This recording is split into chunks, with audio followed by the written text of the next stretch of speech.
আপনারা দেখছেন এই মুহূর্তে আমার হাতে একটি মেরুযন্ত্র, কচ্ছপ আকৃত মেরুযন্ত্র। এটি এত গুরুত্বপূর্ণ কেন?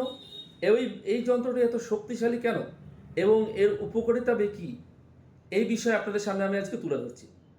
আমাদের হিন্দু সনাতনের 18টি পুরাণ আছে। এই 18টি পুরাণের মধ্যে ভগবত পুরাণে উল্লেখ আছে যে ভগবান বিষ্ণুর দ্বিতীয় অবতার হচ্ছে এই কচ্ছপ।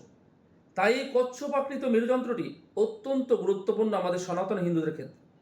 এই কচ্ছপের উপরে দেখুন নবগ্রহের নবরত্ন বিরাজমান, তাই এটি আরও বিশেষভাবে শক্তিশালী। এবার বলি এটি গৃহে রাখলে কি হবে। এটি গৃহে রাখলে আপনার গৃহে অর্থনৈতিক সমস্যা সমাধানে সাহায্য করবে। এটি হচ্ছে ধন, ঐশ্বর্য, সমৃদ্ধি এবং সৌভাগ্যের অধিষ্ঠাত্রী দেবী মহালক্ষ্মী আকৃষ্ট হবে এবং আপনার গৃহে পারিবারিক সম্প্রীতি বজায় রাখতে সাহায্য করবে, গৃহে ইতিবাচক ফলাফল দেবে। কেন এটি গুরুত্বপূর্ণ? তার কারণ হচ্ছে বিষ্ণু পুরাণে উল্লেখ আছে ভগবান বিষ্ণু যেখানে বিরাজমান, সৌভাগ্যের অধিষ্ঠাত্রী দেবী মহালক্ষ্মী বিরাজমান।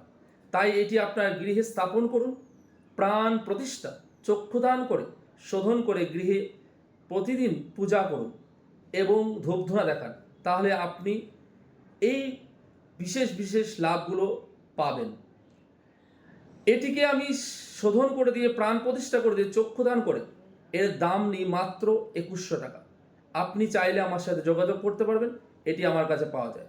জয় শম্ভু, জয় লক্ষ্মী, জয় মাতা মহালক্ষ্মী, জয় ভগবান বিষ্ণু।